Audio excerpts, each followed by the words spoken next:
We present split and mill, an application that, starting from an input shape, guides the user on computing a volumetric decomposition for subtractive or additive manufacturing.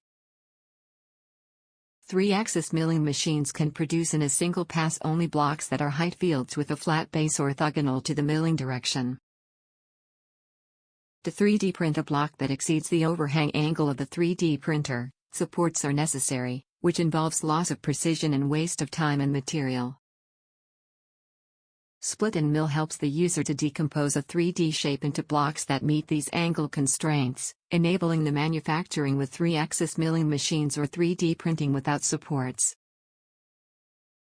Split and mill guides the user in a 4-steps pipeline, which will lead in a packed decomposition ready to be manufactured with the chosen technology.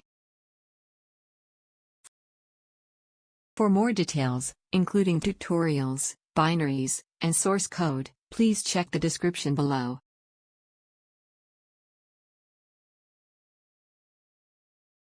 Thank you for watching.